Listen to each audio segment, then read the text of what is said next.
Thank you. That was horrible. Now then, there was once a servant called Stan who worked very hard for 3 whole years, but his master never gave him any money. And on top of that, after the 3 years, the horrid master came over to him and said, I don't like you anymore, so go away. But you haven't paid me anything yet, said Stan. Oh, very well then, bloodsucker, said the master, and gave him 3 bits of fluff and kicked him out of the door.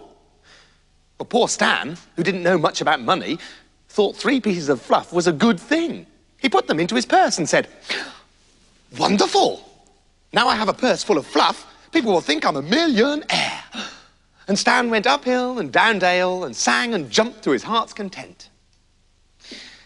And he was going by some woods when he saw a little elf sitting under a tree. Hello, little elf. What are you doing? Nothing. Just sitting under a tree. What's happening with you? Well, I'm off on my travels. I've got 3 years' wages in my purse. Cool. How much is that? You must be a millionaire. How much? I'll tell you how much. 3 pieces of fluff, said the elf. Oh, I dream of having even 1 piece of fluff, but 3 pieces of fluff. Oh, what can I do with that? I could make a little fluffy hat and a little pair of fluffy slippers. Woo! Set me up a treat for the winter, that would. And as Stan had a good heart, he gave all his fluff to the little elf.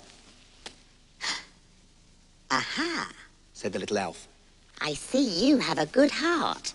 So I will grant you 3 wishes, 1 for each piece of fluff. Aha! cried Stan. You must be one of those elves who can grant wishes. You can't get much past me. Okay, wishes. Let's go. 3 wishes, right. Well, I wish, first of all, I wish for a bow and arrow that will always twang, always hit anything I aim at. And secondly, for oh, it's so exciting, isn't it? A fiddle. And when I play that fiddle, everyone who hears it will be forced to get up and dance. And don't go away. And thirdly, come on, Stan, this is important. Yeah. I wish, right, that if I ask anyone a favour, he will have to do what I ask. All that you shall have, said the elf. Ding! And Stan found he was holding a bow and arrow, a fiddle, and a piece of paper with writing on it that said, do what Stan says or the elves will come and get you. How about that for a bit of spooky magic, said the elf. And he disappeared in a puff of blue smoke.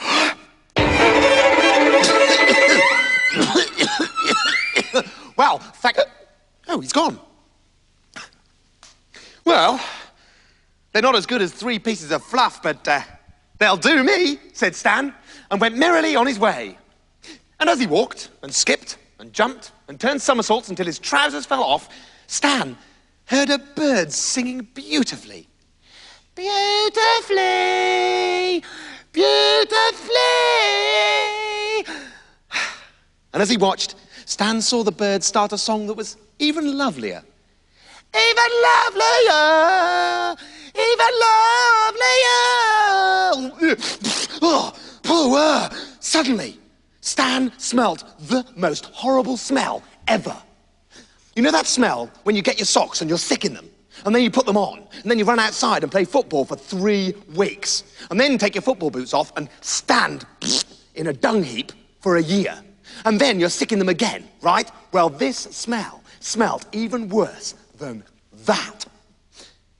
But what we know, and what Stan didn't know, was that this was exactly what a witch smelt like. So he couldn't tell there was a witch nearby until he walked right into her. Watch out, you clumsy great mabbass! Oh, I am sorry, nice old lady, Stan said, but he wondered why a nice old lady had orange eyes, a long goat's beard, blocks of wood in her mouth where her teeth should have been, and smelt like no one had cleaned out the lab for a year. She was standing, looking up at the tree where the bird was singing so gorgeously. So gorgeously! So gorgeously! You see that bird singing? Said the witch. Yes, nice old lady. Well, do me a favour and kill it, would you, dearie? Because I can't stand nice music. No, said Stan. So the witch punched him and said, "You'd better kill it, bum face, or I'll turn you into a maggot. Yeah, then I'll eat you, and then I'll turn you back into a person, and you'll be inside my tummy. Ha! And even if you do get out, you'll be covered in witch stink, and you'll never have any friends, and then I'll eat you again." Stan was terrified. His knees knocked together and his breakfast did a cartwheel. But he hit on a clever plan. Although he had never used a bow and arrow before, he took aim and shot, twang, hoping he would hit the tiny bit of twig in between the bird's feet, and the bird would just lose its balance and fall down and not get hurt. And he hit the twig exactly where he wanted to, because it was a magic bow and arrow, and the bird fell onto some soft moss below the tree, surrounded by prickly thorn bushes. "Ha ha ha! Thanks, Titch," said the witch, and she dropped down onto her knees and started to crawl into the thorn bushes to get the poor bird.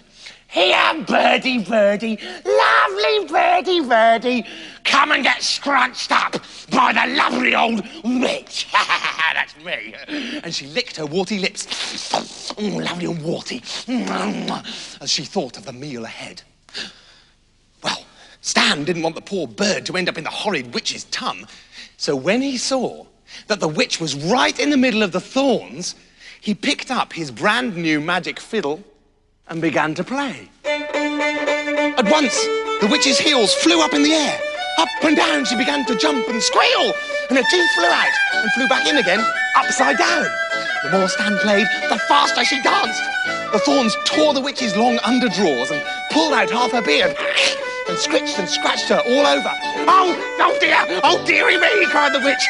"Oh, leave the fiddle alone. Oh, stop, I hate music, I hate dancing. Stop, oh, ouch. Oh, that was serious. Stop that fiddling and I'll give you a whole purse full of gold." "All right," said Stan, and he took the purse of gold, even though he'd rather have had some fluff, and went happily on his way. The witch collected the bits of her beard off the thorns, stuck them back on with spit, and ran to the nearest town to look for the judge. "Oh, my lord judge, your loveliness, your handsomeness," she said when she found him. "I'm a nice old lady." "Pooh, hey up, ain't you a witch?" No, I just fell in the canal. Now, I'm a nice old lady, right? And a horrid young man has stolen my purse of gold." "Aha," said the judge. "A young person? Oh, well, he's obviously guilty. All young people are always guilty."